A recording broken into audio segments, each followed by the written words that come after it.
இந்த வீடியோவில் வந்து நம்ம 6th old book term 3 unit 2 பார்க்க போகிறோம். ஸோ இயல் 2 ஓகேவா. ஸோ சிலபஸில் நமக்கு பார்க்குறோம் அப்படின்னா நமக்கு ரொம்ப கம்மியான கண்டென்ட் தான் இருக்கும். இதை காட்டியும் அடுத்த இயல் ஸோ இயல் 3லலாம் நமக்கு பெருசாக கண்டென்ட்டே இருக்காது. ஸோ அதனால் சீக்கிரமாக நம்மளால் முடிச்சிட முடியும். நான் என்ன தேவை அப்படிங்கிறத மட்டும் சொல்கிறேன். அதுக்கு மட்டும் கொஞ்சம் இம்பார்ட்டன்ஸ் கொடுங்க. மீதி இதை ஜஸ்ட்டு ரீட் பண்ணிக்கோங்க அப்படின்னு சொல்கிறதெல்லாம் நீங்களே ஜஸ்ட்டு ரீட் பண்ணி அதில் ஏதாவது உங்களுக்கு முக்கியம் அப்படின்னு தோணுச்சுன்னா மட்டும் அதை மட்டும் அண்டர்லைன் பண்ணிக்கோங்க, இல்லை ஹைலைட் பண்ணி வச்சுக்கோங்க, போதுமானது ஓகேவா. ஸோ ஃபஸ்ட்டு வந்து நமக்கு என்ன அப்படின்னா இங்கே வந்து ராமச்சந்திர கவிராயர் எழுதிய ஒரு பாடல் கொடுத்துருக்காங்க. ஸோ எப்படி இதை வந்து பாடல் வரியை கொடுத்து நமக்கு பேசிக்காக அது யார் எழுதுனது அப்படிங்கிற ஒரு சிம்பிளான கேள்வி வரும். மற்றபடி இந்த பாடல் வரி அதற்கான பொருள் நம்ம டீப்பாக ரொம்ப போகணும் அப்படிங்கிற அவசியம் கிடையாது. ஓகே தானே. சரி, ஃபஸ்ட்டு கல்லைத்தான் மண்ணைத்தான் காட்சித்தான் குடிக்கத்தான் கற்பித்தானா. இங்கே பாருங்களேன், தான் தான் அப்படிங்கிறத ஞாபகம் வச்சுக்கோங்க. இல்லைத்தான் பொன்னைத்தான் எனக்குத்தான் கொடுத்துத்தான் ரச்சித்தானா. தான் தான் வருதா. அடுத்து அல்லைத்தான் சொல்லித்தான் ஆரைத்தான் நோவத்தான் ஐயோ எங்கும். இங்கேயும் தான் தான் வந்துருச்சா. பல்லைத்தான் திறக்கத்தான் பதுமத்தான் புவியில்தான் பண்ணினானே. அப்போ இங்கேயும் தான் தான் வருது. ஸோ இதை வச்சு இந்த பாடல் வரியை ஃபஸ்ட்டு ஸ்டான்ஸாவை ஞாபகம் வச்சுக்கலாம். அடுத்து வணக்கம் வரும் சில நேரம், குமரகண்ட வலிப்பு வரும் சில நேரம், வலியச் செய்ய கணக்கு வரும் சில நேரம், வேட்டை நாய் போல் கடிக்க வரும் சில நேரம். அப்போ இங்கே வரும் வரும் வரும் அப்படிங்கிறத ஞாபகம் வச்சுக்கோங்க ஓகேவா. அந்த சில நேரம்ங்கிறதையும் ஞாபகம் வச்சுக்கோங்க. இந்த இடத்துல வரும் வரும் அப்படிங்கிற அந்த வார்த்தை வருதா. இணக்க வரும் வந்துருச்சா வரும்னு. சரி, இணக்க வரும் படிதமிழை பாடி பாடி எத்தனை நாள் திரிந்து திரிந்து உழவேன் ஐயா, குணக்கடலே அருக்கடலே அசுரரான குறைகடலே வெண்பரங்குன்றுலானே. ஓகேவா. ஸோ இங்கே வந்து முருகனை சொல்கிறார். வெண்பரங்குன்றுலானே அப்படின்னா திருப்பரங்குன்றத்தில் உள்ள முருகன். ஓகேவா. சரி, என்ன பொருள் அப்படின்னா ரொம்ப சிம்பிளாக தான் இருக்கும். அவருடைய வறுமையை சொல்லி பாடுவார், அவ்வளோதான். ஸோ நீங்கள் என்ன அப்படிங்கிறத நீங்கள் ஜஸ்ட்டு ரீட் பண்ணாலே உங்களுக்கு புரியும். ஸோ கல்லையும் மண்ணையும் காய்ச்சி குடிக்கிற அளவுக்கு இறைவன் வந்து எனக்கு சொல்லித்தரல. ஸோ அப்போ வந்து கல் மண் எல்லா இடத்துலையும் இருக்கும், அதை வந்து சாப்பிட்ற அளவுக்கு இறைவன் எனக்கு சொல்லித்தரல. இல்லை வந்து என்னைய வசதி வாய்ப்போடு படைக்கவும் இல்லை. அப்படி இருக்கிறப்ப நான் எல்லார்ட்டையும் பல்ல காட்டி பிழைக்கிற மாதிரி இறைவன் வந்து என்னை பண்ணிட்டேன் அப்படின்னு சொல்லி ஃபஸ்ட்டு பாடல் அந்த முதல் இதில் வந்து சொல்கிறாரு. ஸோ சொற்பொருள் முக்கியம், நான் வந்துடுறேன் சொற்பொருளுக்கு. அதுக்கப்புறம் இந்த ரெண்டாவது அந்த ஸ்டான்ஸானுடைய பொருள் என்ன அப்படிங்கிறத பார்த்துடணும். அப்போ வந்து இவர் பாடல் பாடி பரிசு பெற போகிறாரு. அப்போ அவங்க எதிர்த்து இருக்கிறவங்க என்னென்னலாம் பண்ணுறாங்க அப்படிங்கிறத சொல்கிறாங்க. ஒரு சில நேரம் வந்து ஏதோ கணக்கு பார்க்குற மாதிரி இது பண்ணுவாங்களாம். ஒரு சில நேரம் வந்து குமரகண்ட வலிப்பு வருமா. ஸோ அந்த சொல்கிறாங்க பாருங்களேன். சில நேரம் என்னை கண்டதும் அவர்களுக்கு குமரகண்ட வலிப்பு வருகிறது, முகத்தை திருப்பிக் கொள்கிறார்கள். ஒரு சில நேரம் வந்து என்னை ஏறிட்டும் பார்க்காமல், அதாவது என்னை வந்து பார்க்காமலே கணக்கு புத்தகத்தை வந்து புரட்டிக்கிட்டு இருப்பாங்க. ஒரு சில நேரம் வந்து நாய்களை போல கடிக்க வருகிறார்கள். ஸோ அப்போ வந்து இவங்களை பார்த்தா அந்த எதிரில் இருக்கிறவங்களுடைய ரியாக்ஷன் எப்படி இருக்குது அப்படிங்கிறத சொல்கிறாரு. கடைசி வந்து இங்கே பாருங்களேன், தமிழை பாடி பாடி பரிசு வாங்க இன்னும் எத்தனை நாள் நான் திரிந்து அலைவேன், ஒலிக்கும் கடலாக இருந்த அரக்கர்களை வென்றவனே. அப்போ ஒலிக்கும் கடலாக இருந்த அரக்கர். ஓகேவா. இந்த இடத்துல இந்த வார்த்தை மட்டும் யோசிச்சுக்கோங்க. அரக்கர்களை என்னவா சொல்கிறாங்க, ஒலிக்கும் கடல் அப்படின்னு சொல்கிறாங்க. ஒலிக்கும் கடலாக இருந்த அரக்கர்களை வென்றவனே, திருப்பரங்குன்றத்தில் உள்ள முருகா கூடு, இதுக்கு வந்து நீ பதில் சொல்லு அப்படின்னு சொல்கிறாரு. ஸோ நமக்கு பாடல் பொருள் பெருசாக முக்கியம் கிடையாது. நமக்கு என்ன அப்படின்னா ஃபஸ்ட்டு இதனுடைய பேசிக்கான கான்செப்ட் என்ன, அவ்வளோதான். அது மட்டும் நமக்கு போதுமானது. அவருடைய வறுமையை சொல்கிறார், அது முதல் விஷயம். ஸோ பாடல் வரிகளை எப்படி வச்சுக்கணும்னு சொல்லிட்டேன். பாடல் வரியை கொடுத்து யார் எழுதுனது அப்படின்னு கேட்டால் ராமச்சந்திர கவிராயர் அவர்களுடைய வரிகள் அப்படிங்கிறத சொல்ல தெரியணும். அதுக்கப்புறம் சொற்பொருள் முக்கியம். ஸோ ஏன் நான் இவ்வளோ தூரம் சொல்கிறேன் அப்படின்னா, இது வந்து நமக்கு சிலபஸில் டேரெக்டாக இல்லை அப்படின்னாலும் நான் ஏன் இவ்வளோ தூரம் சொல்கிறேன் அப்படின்னா, நமக்கு அந்த சொற்பொருள் அப்படின்னா நம்ம சும்மா போய் படித்தோம்னா சொற்பொருள் புரியாது. ஸோ அப்போ என்ன கண்டென்ட் உள்ளே இருக்குது அப்படிங்கிறது நமக்கு தெரிஞ்சாகணும். ஓகே தானே. சரி, ரச்சித்தானா அப்படின்னா காப்பாற்றினானா, ரச்சிப்பாயாக அப்படின்லாம் சொல்கிறாங்களா. இப்போ ரச்சித்தானா அப்படின்னா காப்பாற்றினானா. அடுத்து அல்லைத்தான் அப்படின்னா அதுவும் அல்லாமல், ஆரைத்தான் அப்படின்னா யாரைத்தான், ஆரைத்தான் அப்படின்னா யாரைத்தான். அந்த பாடல் வரியில் ஆரைத்தான்ங்கிற வார்த்தை வருது. அப்போ யாரைதான் அப்படிங்கிறது மீனிங். அடுத்து பதுமன் அப்படின்னா பதுமன் தான். அப்போ பதுமத்தான் அப்படின்னா தாமரையில் உள்ள பிரம்மன், புவி அப்படின்னா உலகம், இது எல்லாத்துக்கும் தெரிஞ்சது தான். அப்போ பதுமன் பதுமத்தான் அப்படிங்கிற அந்த இது வந்து எதை குறிக்குது அப்படின்னா தாமரையில் உள்ள பிரம்மன் அப்படிங்கிறத குறிக்குது. ஓகேவா. அடுத்து குமரகண்ட வலிப்பு அப்படிங்கிறது ஒரு வகை வலிப்பு நோய். இணக்க வரும்படி அப்படின்னா அவர்கள் மனம் கனியும்படி.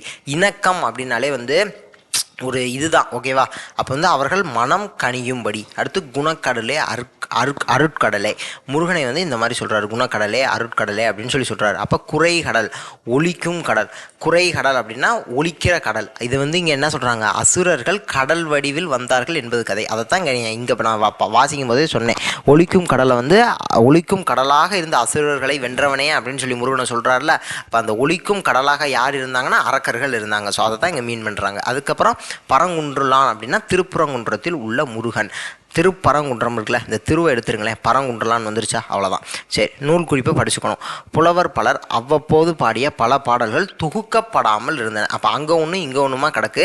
அதை நம்ம தொகுக்காமல் விட்டோம்னா அது நாளடைவில் அழிஞ்சிரும். அதெல்லாத்தையும் தொகுத்து தான் தனிப்பாடல் திரட்டு அப்படிங்கிற பேரில் தொகுத்து வச்சுருக்காங்க.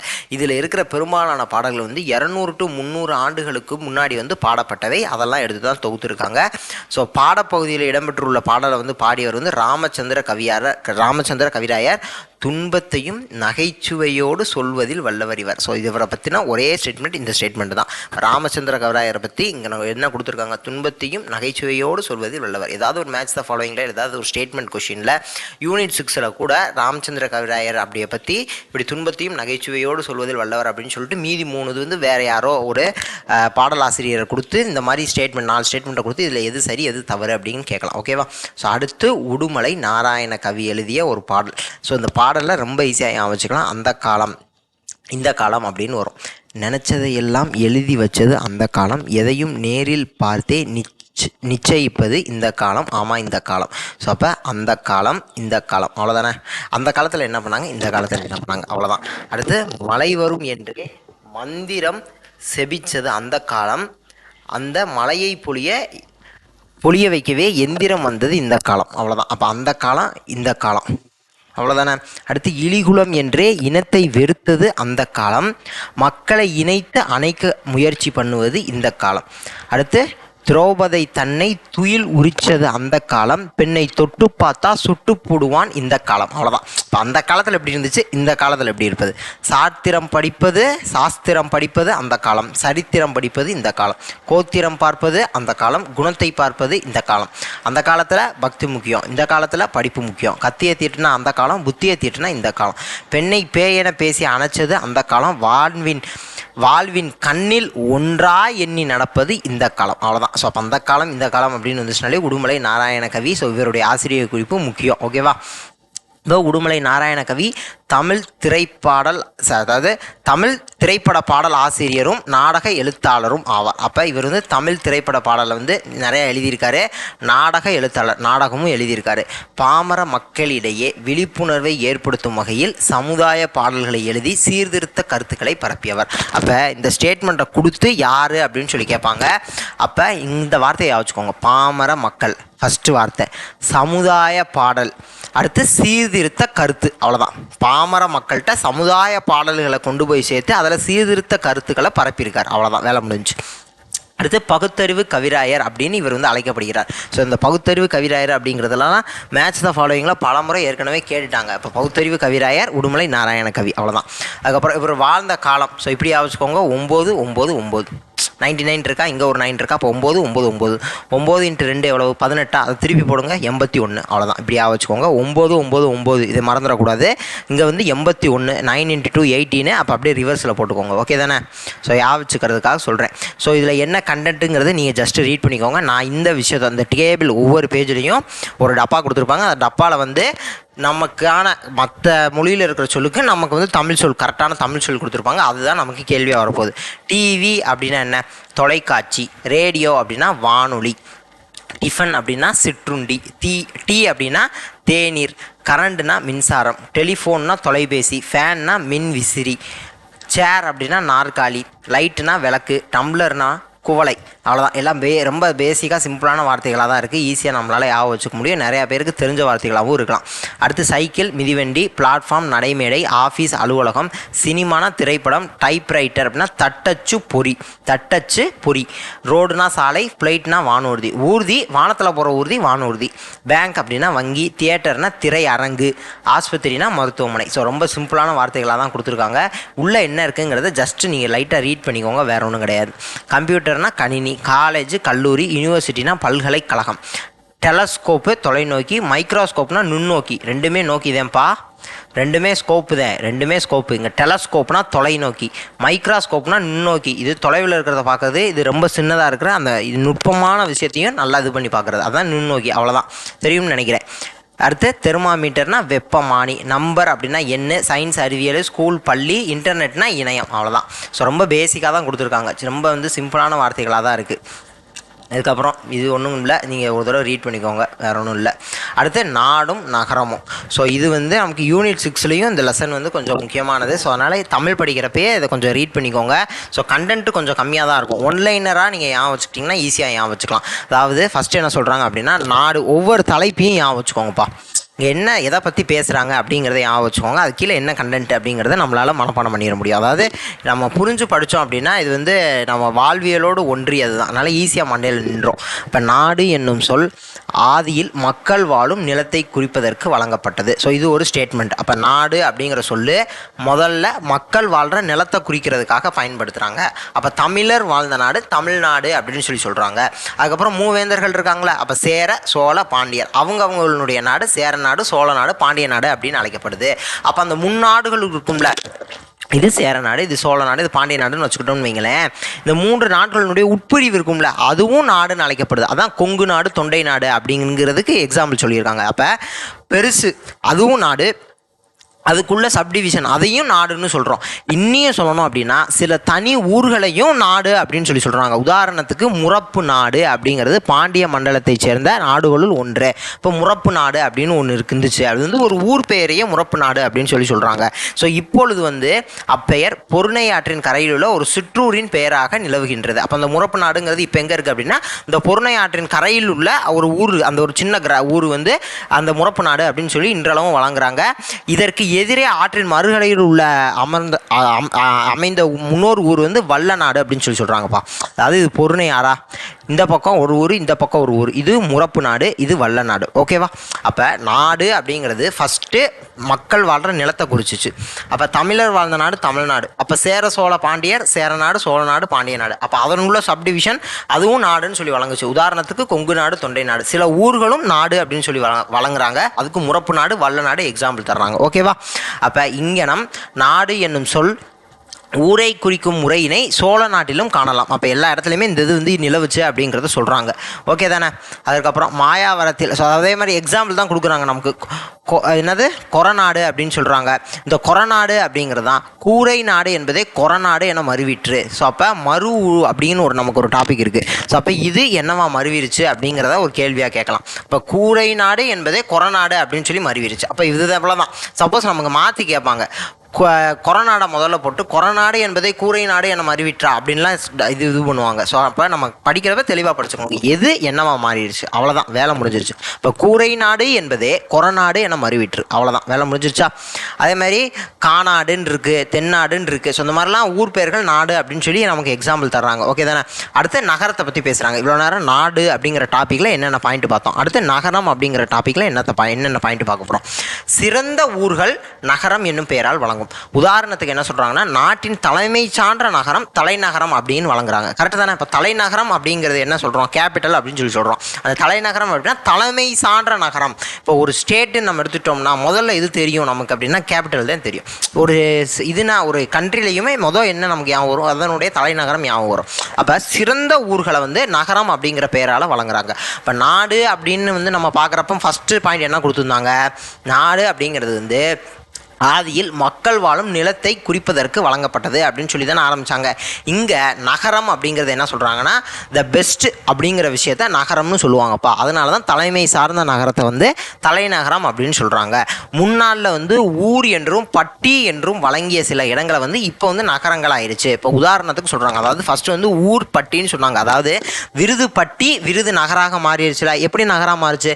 வணிகத்தால் மேம்பட்டதனால விருது பட்டி விருது நகராக மாறிச்சு, அவ்வளோதான். அதே மாதிரி தான் இன்னொரு எக்ஸாம்பிள் சொல்கிறாங்க. ஆழ்வார்களில் சிறந்த நம்மாழ்வார் பிறந்த இடம் குருகூர் அப்படிங்கிறது அந்த பழம்பெயரை விட்டுட்டு இப்போ ஆழ்வார் திருநகரி அப்படின்னு அந்த நகர் அப்படிங்கிற அந்த வார்த்தை வருது. ஆழ்வார் திருநகரியாக திகழ்கின்றது, அவ்வளோதான். அப்போ சிறந்த ஊர், அதனால் அந்த நகரம் அப்படிங்கிறது மாறிடுச்சு. அப்போ ஊர் பட்டின்னு முன்னாடி வழங்கின பெயர்கள் அப்போ நகரமாக மாறுது. அதற்கு எக்ஸாம்பிள் 2 கொடுத்துருக்காங்க. ஸோ ஃபஸ்ட்டு இது ஏற்கனவே குரூப் 4 ஒரு தடவை கேள்வி கேட்டாங்க. இந்த குருகூர் அப்படிங்கிறது வந்து என்னன்னு சொல்கிறாங்க, ஆழ்வார் திருநகரி அப்படின்னு சொல்கிறாங்க. அதுக்கப்புறம் ஆழ்வார்களில் சிறந்த நம்மாழ்வார் பிறந்த இடம் அப்படின்னு ஒரு கேள்வி வந்திருக்கு. அது குருகூர் அப்படிங்கிறத ஞாபகம் வச்சுக்கணும். ஓகேவா? சரி, அதற்கப்புறம் இங்கே சென்னையில் என்னென்ன நகர் அப்படின்னு இருக்குது அப்படின்னு சொல்லி இப்போ வந்து நகர் அப்படிங்கிறது ரொம்ப காமனாக மாறிடுச்சு. அப்போ அந்த நகரம் அப்படிங்கிறது அந்த இது வந்து எங்கெங்கெல்லாம் இருக்குதுன்னு சொல்கிறாங்க. சென்னையில் வந்து தியாகராய நகரம், காந்தி நகரம், சிதம்பரத்திற்கு அண்மையில் அமைந்திருக்கும் அண்ணாமலை நகரம். அப்போ ஒவ்வொரு ஊர்லேயுமே இந்த நகரம் அப்படிங்கிற அந்த வார்த்தை வந்து இருக்குப்பா அப்படின்னு சொல்லி எக்ஸாம்பிள் கொடுக்குறாங்க, அவ்வளோதான். அதுக்கப்புறம் நம்ம சென்னையை பற்றி பார்க்க போகிறோம். ஸோ சென்னை இக்காலத்தில் தமிழ்நாட்டின் தலை சிறந்து விளங்கும் நகரம் சென்னை மாநகரம். 300 ஆண்டுகளுக்கு முன்னாடி சென்னை வந்து ஒரு பட்டினமாக காணப்படலை. ஸோ இவ்வளோ பெரிய டெவலப்டு ஏரியாவா, அதாவது ஒரு பெரிய ஒரு வந்து பட்டினமாக இல்லை அப்படின்னு சொல்கிறாங்க. கடற்கரையில் துறைமுகமும் கிடையாது, கோட்டையும் கிடையாது. ஸோ நம்ம இதெல்லாம் யூரோப்பியன்ஸ் ஹிஸ்ட்ரி படிக்கிறப்ப படிப்போம். இந்த அட்வென்ட் ஆஃப் யூரோப்பியன்ஸ் படிக்கிறப்ப அப்போ அவங்க தான் வந்து என்னென்னலாம் பில்ட் பண்ணுறாங்க, எப்படி ஹார்பர் வருது, எப்படி வந்து ஃபோர்ட் வருது அப்படிங்கிறதெல்லாம் அங்கே தான் நம்ம படிப்போம். ஓகேவா? அப்போ கடற்கரையில் வந்து துறைமுகமும் கிடையாது, கோட்டையும் கிடையாது, பெரும்பாலும் மேடும் பள்ளமாக தான் இருந்துச்சு அந்த இடம் அப்படின்னு சொல்கிறாங்க. நீங்கள் நல்லா பாருங்களேன், 300 ஆண்டுகளுக்கு முன்னாடி அப்படின்னு சொல்கிறப்பே அந்த 1600 1700 அந்த இதை தான் அவங்க மீன் பண்ணுறாங்க. அதுக்கப்புறம் தான் அது டெவலப் ஆகுது அப்படிங்கிறத சொல்ல வர்றாங்க, வேற ஒன்றும் கிடையாது. நமக்கு இந்த இது ஹிஸ்ட்ரி தெரிஞ்சிச்சு அப்படின்னா இந்த பாயிண்ட்டுக்கான அந்த அர்த்தம் வந்து இன்னும் சரிவர நமக்கு புரிய ஆரம்பிக்கும். சரி, சென்னையின் பகுதிகளாக இன்று விளங்கும் மயிலாப்பூரும் திருவல்லிக்கேணியும் கடற்கரை சிற்றூர்களாக அந்த காலத்தில் இருந்துச்சு. இப்போ மயிலாப்பூரில் உள்ள கபாலீஸ்வரம் அப்படிங்கிறது வந்து அந்த சிவன் கோயில் வந்து ரொம்ப பழமை வாய்ந்தது. திருஞான சம்பந்தர் அதனை பாடியுள்ளார். இது ஏற்கனவே கேட்டிருக்காங்க. அப்போ திருஞான சம்பந்தர் வந்து கபாலீஸ்வரம், மயிலாப்பூரில் இருக்கிற கபாலீஸ்வரம் கோயிலை வந்து பற்றி பாடியிருக்கிறாரா அப்படின்லாம் ஒரு ஸ்டேட்மெண்ட் இருக்குது. ஸோ அப்போ இதெல்லாம் வந்து நமக்கு ஞாபகம் வச்சுக்கணும், நல்லா ஞாபகம் வச்சுக்கணும். ஓகேவா? அதுக்கப்புறம் திருமயிலைக்கு அருகே உள்ள திருவல்லிக்கேணி முதல் ஆழ்வார்களால் பாடப்பட்டது. அப்போ முதல் ஆழ்வார்களால் பாடப்பட்டது அப்படின்னு சொல்லி திருவல்லிக்கேணி, இதை ஞாபகம் வச்சுக்கணும். இந்த பாயிண்ட்டை, முதல் ஆழ்வார்கள் யார் அப்படிங்கிறத நமக்கு தெரிஞ்சிருக்கணும், அது வேற விஷயம். பட் இந்த இடத்துல இது என்ன கேள்வி, திருவல்லிக்கேணி முதல் ஆழ்வார்களால் பாடப்பட்டது அப்படிங்கிற அந்த பாயிண்ட் ஆவச்சிடும். அப்போ இந்த திருவல்லிக்கேணியை பற்றி சொல்கிறாங்க. அவ்வூரின் பெயர் அல்லிக்கேணியாக தான் இருந்துச்சுப்பா. அந்த அல்லிக்கேணி அப்படின்னா என்னென்னா அல்லி குளம்னு அர்த்தமா. அல்லி மலர்கள் வந்து அந்த இதில் இருந்ததுனால அது வந்து அல்லிக்கேணி அப்படின்னு பெயர் பெற்றது. அங்கே வந்து பெருமாள் கோயில் வந்ததுனால திரு அப்படிங்கிற அடைமொழி சேர்ந்து திருவல்லிக்கேணியாக மாறிடுச்சு. அப்போ புரியுதுல, இந்த திருவல்லிக்கேணி அப்படின்னு பெயர் வர்றதுக்கான காரணம் என்ன அப்படிங்கிறத கரெக்டாக சொல்ல வர்றாங்க, அவ்வளோதான், வேற ஒன்றும் கிடையாது. இப்போ திருவல்லிக்கேணிக்கு வடக்கே மேடு பள்ளமாய் பல இடங்கள் இருந்துச்சுன்னா அதில் ஒன்று தான் நரி மேடு. மேடு பள்ளமாக பல இடம் இருந்துச்சுன்னு சொல்கிறாங்க. அப்போ நரி மேடு, அது அப்போ மேடாக இருந்த இடம், கரெக்டாக அதான் மேடுங்கிற வார்த்தையில் குடிக்குது. இன்று மண்ணடி அப்படின்னு சொல்லி வழங்குற இடம் வந்து ஒரு மேட்டின் பக்கத்தில் வந்து பெரும் பள்ளமாக அந்நாட்டில் காணப்படுது. மண்ணடி அப்படின்னு ஏதாவது ஒரு இடத்த வந்து சொல்கிறாங்க அப்படின்னா ஒரு மேட்டுக்கு பக்கத்தில் அது வந்து பெரும் பள்ளமாக இருந்துச்சு அப்படின்னா அது வந்து மண்ணடி அப்படின்னு சொல்கிறாங்க. இந்த தகவல்கள், இவ்வளோ தகவல்கள் நம்ம பார்த்தோம்ல, இது வந்து ஊரும் பேரும் அப்படிங்கிற அந்த நூல்லேருந்து எடுக்கப்பட்டது. இதை எழுதினவர் ராபி சேதுபிள்ளை. நமக்கு கேள்வி, ஊரும் பேரும் என்னும் நூலை எழுதியவர் ராபி சேதுபிள்ளை, அவ்வளோதான். இப்போ ஊரும் பேரும் அப்படிங்கிறதுல என்னென்ன தகவல்கள்லாம் இருக்குது அப்படின்னா ஊர், அதனுடைய பேர், அதை பற்றிய விஷயங்களை தான் பேசுகிறாங்க. அதுதான் அந்த புக்கு வந்து என்ன பேசுது, நம்ம பார்த்த கண்ணன்லேருந்தே தெரியும். இப்போ இந்த ஊரும் பேரும் அப்படிங்கிற புக்கு எதெல்லாம் பற்றி பேசுது அப்படிங்கிறது தான். ஸோ அது எழுதிய ஆசிரியர் ராபி சேதுபிள்ளை. ஓகேவா? ஞாபகம் வச்சுக்கணும். அதுக்கப்புறம் புறம், பட்டினம், பாக்கம் அப்படின்னு ஒவ்வொரு ஹெட்டிங்கு, அது கீழே சிம்பிளான வார்த்தைகள், அவ்வளோதான், சிம்பிளான கண்டென்ட் தான் இருக்கும். புறம் அப்படின்னா சிறந்த ஊர்களை குறிப்பதாகும். அப்போ ஃபஸ்ட்டு நம்ம ஞாபகம் வச்சுக்க வேண்டியது புறம் அப்படிங்கிற சொல்லு வந்து சிறந்த ஊர்களை குறிப்பதாகும். அப்போ ஆதியில் காஞ்சி, ஆதினா முன்னாடி காஞ்சி அப்படின்னு சொன்ன ஊர், பின்னாடி வந்து புறம் சேர்ந்து பின்னாளில் புறம் சேர்ந்து வந்து காஞ்சிபுரம் அப்படின்னு ஆயிடுச்சு. அதே மாதிரி பல்லவபுரம், அது வந்து பல்லாவரமாக மாறிடுச்சு. கங்கை கொண்ட சோழபுரம், தருமபுரம். அப்போ அந்த புறம்ங்கிறதுக்கு எக்ஸாம்பிள் நமக்கு சொல்கிறாங்கப்பா. அப்போ புறம் அப்படின்னா சிறந்த ஊரை வந்து குறிக்குது. அப்போ அதுக்கு எக்ஸாம்பிள் சொல்கிறாங்க. அப்போ பட்டினம் அப்படின்னா கடற்கரையில் உருவாகும் நகரங்கள் பட்டினம் என பெயர் பண்ணும். அதாவது கடற்கரை பக்கத்தில், அதாவது ஒரு சீஷோர் இருக்கா, அந்த கடல் பக்கத்தில் ஒரு அந்த கரையில் உருவாகிற நகரம் பட்டினம் அப்படின்னு சொல்கிறாங்க. அதற்கு எக்ஸாம்பிள் சொல்கிறாங்க. பாக்கம் அப்படின்னா சிற்றூர். இவ்வளோதான் நமக்கு வித்தியாசம். பட்டினத்துக்கும் பாக்கமுக்கு என்னப்பா வித்தியாசம்? ரெண்டுமே கடற்கரை பக்கத்தில் இருக்கிறது தான். பட்டினம்னா நகரம், பாக்கம்னா சிற்றூர், அவ்வளோதான். அது பெருசு, இது சிறுசு, அதை மட்டும் ஞாபகம் வச்சுக்கோங்க. அப்போ இது ரெண்டு ஒரு கேள்வியாக இருக்குது. இதெல்லாம் ஏற்கனவே கேட்டிருக்காங்க, ஸ்டேட்மெண்ட்லேயே கேட்டு மாற்றி மாற்றி கேட்டு விட்ருவாங்க.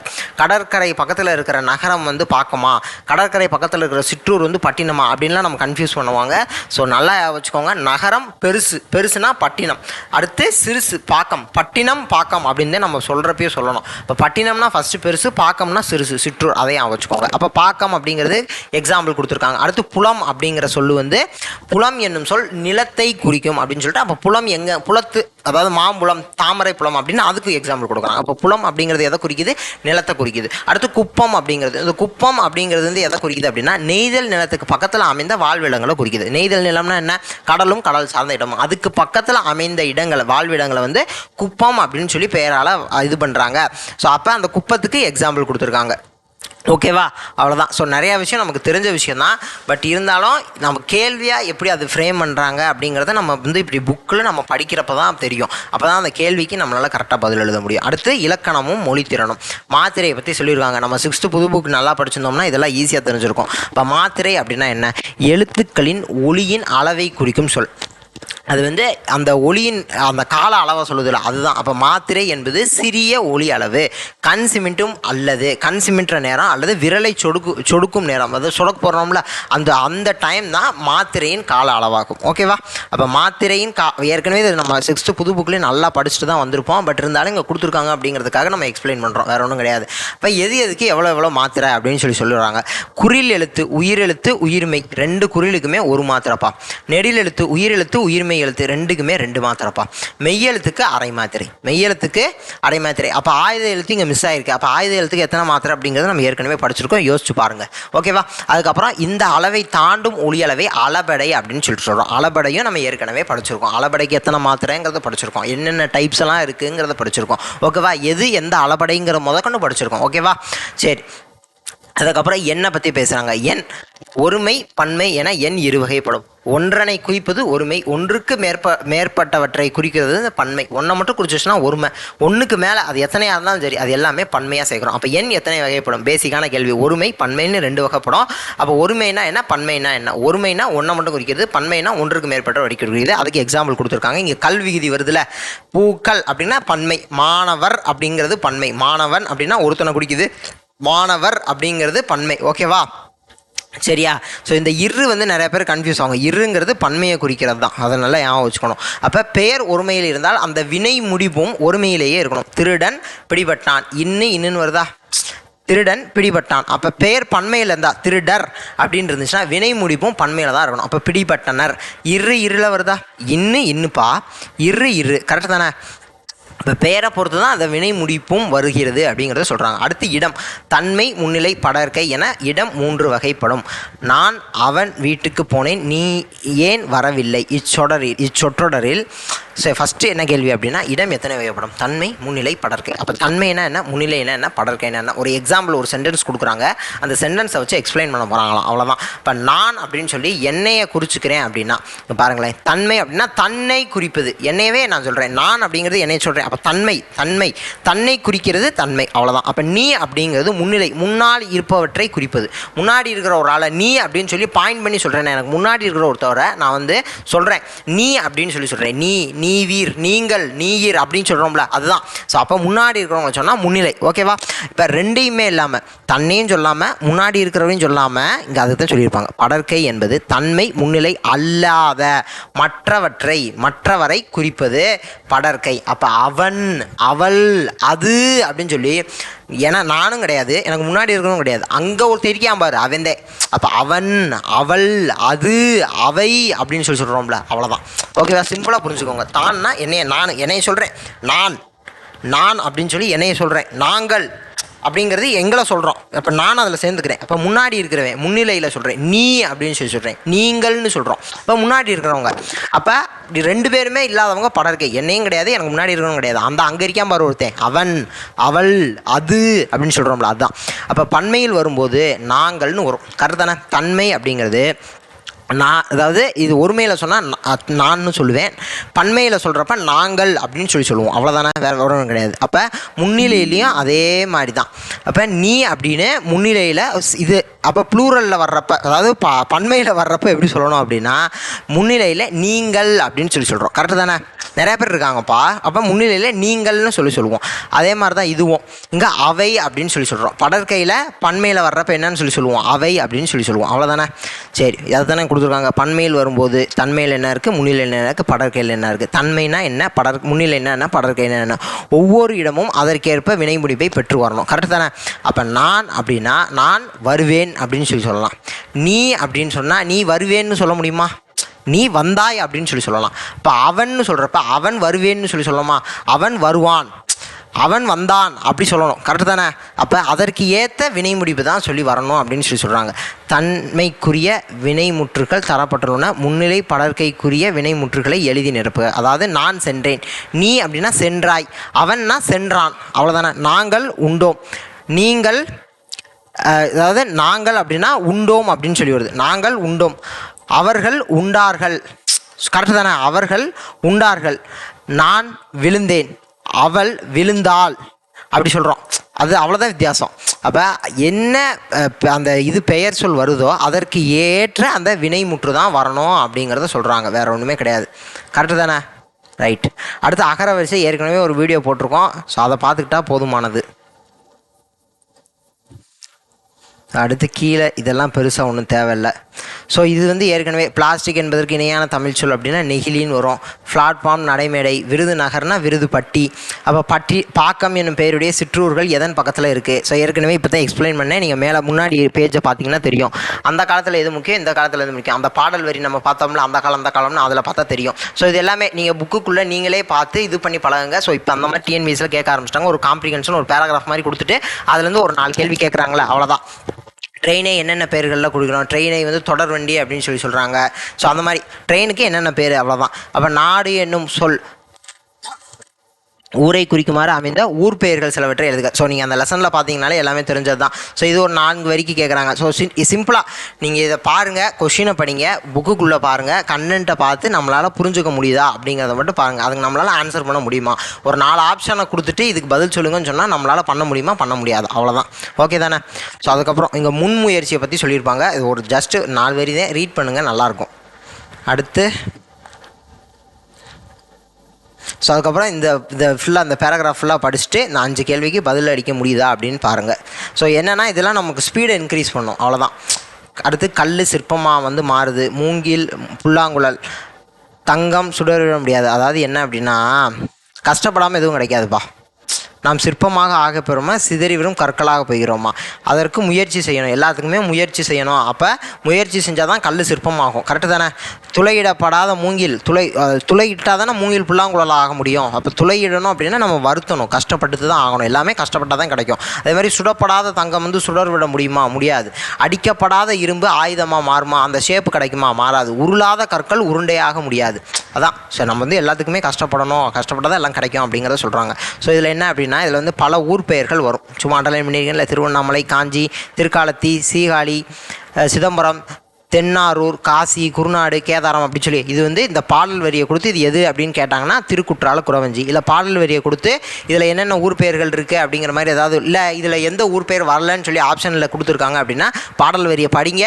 அதில் 4 ஆப்ஷனில் 3 இது வந்து அந்த பாடல் வரியில் அந்த ஊர் பெயர் இருக்கும், 1 மட்டும் இருக்காது. அதுதான் நமக்கான ஆன்சர். அப்போ எது இந்த 2 வரி பாடல் வரி கொடுக்குறாங்க, இதில் வந்து ஊர் பெயர்கள் வந்து மறைஞ்சிருக்குப்பா. அந்த ஊர் பெயர்களில் வந்து எந்த பெயர் வந்து இங்கே கீழே ஆப்ஷனில் வரல அப்படின்னு கேட்குறாங்கன்னா ஒரு 4 ஆப்ஷன் இருக்கும். அதில் 3 ஆப்ஷன் அந்த பாடல் வரியில் இருக்கும், 1 வந்து இருக்காது. அதே ஆன்சர், அவ்வளோதான். ஸோ சிம்பிள் தான். சரியா? அந்த பாடல் இந்த நீங்கள் ஊர் பேரை வச்சே இது வந்து திருக்குற்றால குறவஞ்சி பாடல் அப்படிங்கிறத மட்டும் ஞாபகம் வச்சுக்கோங்க. ஓகே தானே? அப்புறம் கல்விகுதி சேர்த்து பன்மையாக்குக அப்படின்னு சொல்கிறாங்க. மலைகள் எல்லாத்துலேயும் கிளைகள் அது மாதிரி கல்விகுதி சேர்க்கணும் அப்படின்னு சொல்கிறாங்க. ஓகே தானே? அவ்வளோதான். அடுத்து ஸோ இந்த இனவெழுத்து நட்பெழுத்தெல்லாம் ஏற்கனவே நம்ம 6th புது புக்லேயே பார்த்துட்டோம். இங்கே நட்பெழுத்தெல்லாம் என்னென்னு கொடுத்துருக்காங்க, அதை எடுத்து எழுத சொல்கிறாங்க. ஜஸ்ட்டு ட்ரை பண்ணி பாருங்கள். ஸோ இனவெழுத்து நட்பெழுத்து மறந்துருச்சு அப்படின்னா 6th நம்ம புது புக்கில் என்ன படித்தோம் அப்படிங்கிறத ஞாபகம் வச்சுக்கோங்க. அதுக்கப்புறம் எந்த ரூ வரும்னு சொல்லியிருக்காங்க, இதை ஜஸ்ட்டு பார்த்துக்கோங்க. அவ்வளோதான், நீங்கள் ஃபில்லாக பண்ணிட்டேன். விரும்பி அப்படின்னா இங்கே வரும் கரும்பு, இரும்பு, உறுதி. இங்கே பெரு எந்த ரூ, சின்ன ரூ வருதா பெரிய ரூ வருதா அப்படிங்கிறத பார்த்துக்கோங்க. அவ்வளோதான். அதுக்கப்புறம் மயிலுக்கு அழகு தோகை, மதுரைக்கு அழகு கோவில், யானைக்கு வலிமை, தும்பிக்கை, மனிதனுக்கு நம்பிக்கை. அடுத்து நாட்டுக்கு வேண்டும் ஒற்றுமை, என்றும் வேண்டா வேற்றுமை. அவ்வளோதான். ஸோ அதுக்கப்புறம் இதில் வந்து பழமொழி. ஸோ அந்த பழமொழிகள்லாம் தெரிஞ்சதாக தான் இருக்கும், இருந்தாலும் நம்ம தெரிஞ்சு வச்சுக்கணும். ஓகேவா? தான் ஆடாவிட்டாலும் தன் ததை ஆடும். அவ்வளோதான், இது முடிஞ்சிருச்சு. அதுக்கப்புறம் காற்றுள்ள போதே தூற்றிக்கொள். அவ்வளோதான், முடிஞ்சிருச்சு. அடுத்து முயற்சி திருவினையாக்கும். ஸோ அதெல்லாம் எதுக்கு படிக்கிறோம் அப்படின்னா, ஏதாவது ஒரு வார்த்தை ஏதாவது ஒரு ஸ்பெல்லிங் மாற்றி ஈத்தி கொடுத்துறாங்க அப்படின்னா நம்ம எக்ஸாம் ஹாலில் போய் கன்ஃபியூஸ் ஆகும். இதெல்லாம் கொடுத்துருக்காங்க அப்படின்னா அதை வந்து அங்கங்கே ரீட் பண்ணிக்கோங்க. அவ்வளோதான். அடுத்து உரிய தமிழ் சொல். போர்டு, பலகை. போர்டு அப்படின்னா பலகை, கரும்பலகை, அந்த அவ்வளோதான். அடுத்து ஸ்கூல்னால் பள்ளி, பள்ளிக்கூடம். ட்ரெயின் அப்படின்னா தொடர்வண்டி. அவ்வளோதானே.